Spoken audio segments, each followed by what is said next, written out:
जी हाँ दोस्तों, खेसारी लाल यादव को होली वाला गाने में टक्कर देने वाला अभी तक कोई पैदा नहीं हुआ। जी हाँ, ये कह सकते हैं खेसारी लाल यादव के नए गाने हो या पुराने गाने हो, दोनों गाने भाई एकदम खूब ज़्यादा ट्रेंड करता है। रील्स में देखिए या ग्राउंड लेवल पे देखिए, सबसे ज़्यादा बजता है खेसारी का गाना।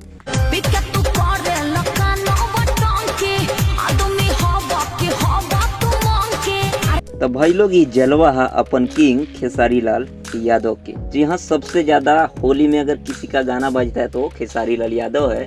तभी तो भाई खेसारी के हर एक गाने होली वाले 400 मिलियन 500 मिलियन सबसे ज़्यादा व्यूज लाने वाले इकलौते खेसारी लाल यादव है, जो होली में सबसे ज़्यादा व्यूज लगभग 500 मिलियन क्रॉस कर चुके हैं। तो ये खेसारी लाल यादव फैंस का जलवा है, खेसारी लाल यादव के प्रति बहुत ज़्यादा पसंद आता है।